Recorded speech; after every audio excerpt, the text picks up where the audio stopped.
AIP कोई party है ही नहीं, वो रजिस्टर्ड पार्टी है ही नहीं। 35 और 370 क्या, अगर हम चाहे हम बहुत कुछ वापस ला सकते हैं। मैं फारूक अब्दुल्ला को बोलता हूं, तू सोया हुआ था 75 साल से, ऑटोनॉमी के नाम पे तूने बेवकूफ बनाया जम्मू कश्मीर के लोगों को।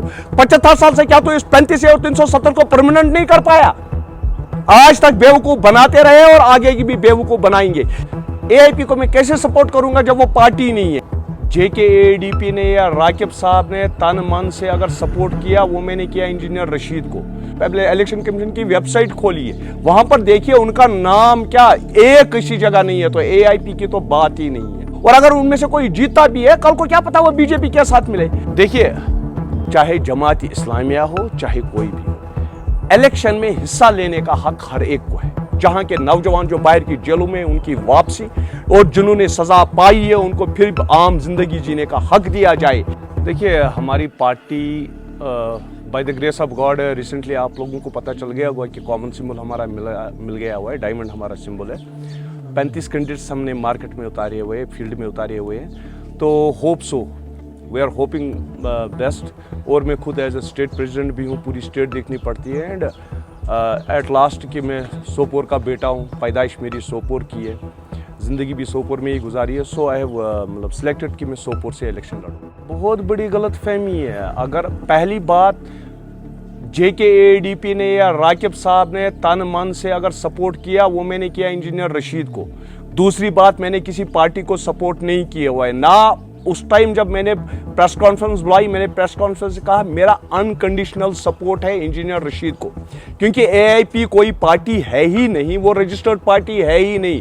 तो मैं उस पार्टी को कैसे सपोर्ट करूंगा जो रजिस्टर्ड ही नहीं है? यू कैन गो थ्रू, आप इलेक्शन कमीशन की वेबसाइट खोलिए, वहां पर देखिए उनका नाम क्या एक किसी जगह नहीं है, तो एआईपी की तो बात ही नहीं है। मैंने अनकंडीशनल सपोर्ट किया था इंजीनियर रशीद को। एआईपी को मैं कैसे सपोर्ट करूंगा जब वो पार्टी नहीं है? इस टाइम अगर वो कह रहे कि हम फील्ड में उतर रहे हैं, हम अपने 2 या 10 या 15 कैंडिडेट उतारेंगे, वो एज इंडिपेंडेंट कैंडिडेट लड़ेंगे। और अगर उनमें से कोई जीता भी है, कल को क्या पता वो बीजेपी के साथ मिले, या क्या पता ये बीजेपी की चाल हो।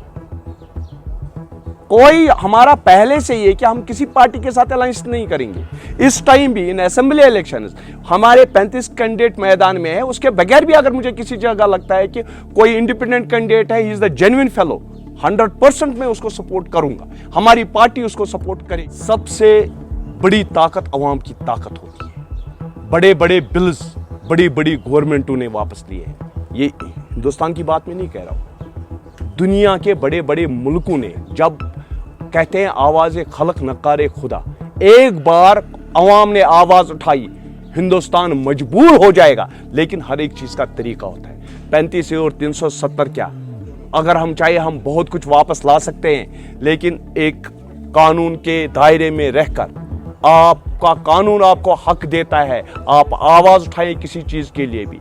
इन्होंने जब पंजाब में, अगर आपको याद होगा, एमएसपी के लिए जबरदस्ती की गई थी, पंजाब के लोगों ने सिर्फ 3 महीने के लिए एजिटेशन की, आवाज उठाई, पीसफुल आवाज उठाई। क्या गवर्नमेंट मजबूर नहीं हो गई वो बिल वापस लेने के लिए? तो ये कौन सा मसला है? लेकिन हर एक चीज का एक तरीका होता है। आप आराम से चलिए, आप आवाज उठाइए, आपको हक देता है हिंदुस्तान का कानून आवाज उठाने के लिए।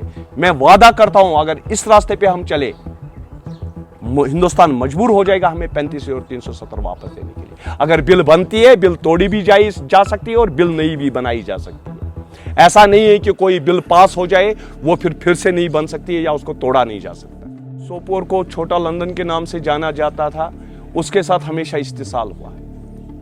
यहां पर अगर आप देखेंगे, इस टाइम भी जितने भी मोहल्ले मैंने देखे, चाहे वारपोरा है, डांगरपोरा है, हतलंगू है, या आपका सदपुरा है, मतलब अभी भी पानी नहीं आ रहा है नलकों में, मतलब अभी भी रोड्स अच्छे नहीं है।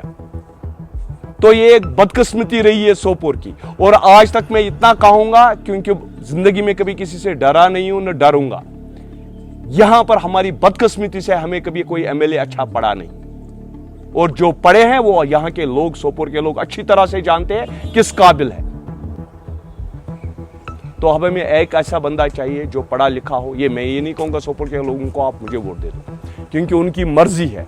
मैं भी उठाऊंगा, 10 कैंडिडेट उठेंगे सोपोर, उन कैंडिडेट्स में से मैं भी एक कैंडिडेट यहां पे उठाऊं। सोपोर के लोगों की मर्जी है, लेकिन मैं इतना कहूंगा कि एक पढ़े लिखे कैंडिडेट को वोट दे दो जो आपकी बात कर सके, जो यहां पर 10 मसले हल करवा सके। अगर आप पिछले 70-75 साल का जम्मू कश्मीर का रिकॉर्ड देखेंगे, आज तक किसी पार्टी ने मैनिफेस्टो जारी नहीं किया था।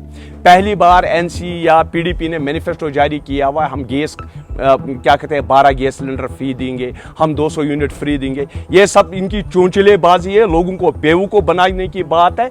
अगर इनमें दम था, 75 साल से ये लोग सोए हुए थे। मैं फारूक अब्दुल्ला को बोलता हूं, तू सोया हुआ था 75 साल से। एटोनॉमी के नाम पे तूने बेवकूफ बनाया जम्मू कश्मीर के लोगों को। 75 साल से क्या तू इस 35 और 370 को परमानेंट नहीं कर पाया? आज तक बेवकूफ बनाते रहे और आगे की भी बेवकूफ बनाएंगे। यहां के नौजवानों को चाहिए इस टाइम एक करारा जवाब देते, चाहे एनसीए चाहे पीडीपी है। मौका दे दो नए बंदों को, नए नौजवानों को जो फील्ड में आए हैं, और मैं दावे के साथ कहूंगा उनमें दम है असेंबली में जाके बात करने का। देखिए, चाहे जमात इस्लामिया हो चाहे कोई भी हो, इलेक्शन में हिस्सा लेने का हक हर एक को है। यह हमारा कॉन्स्टिट्यूशन उनको हक देता है, हिंदुस्तान का कानून उनको हक देता है इलेक्शन लड़ने का।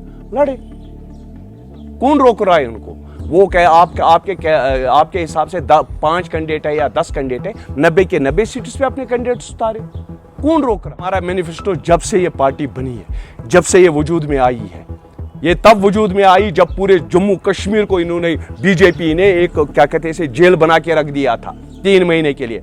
तब हमारी आवाज उठी है, और जो मैनिफेस्टो उस टाइम था वही ये इस टाइम भी है। हमारी ज्योग्राफिकल कंडीशन, हमारा स्टेटहुड 35 और 370, यहाँ का यूथ, यहाँ का डिप्रेशन, और जहाँ के नौजवान जो बाहर की जेलों में उनकी वापसी, और जिन्होंने सजा पाई है उनको फिर आम जिंदगी जीने का हक दिया जाए।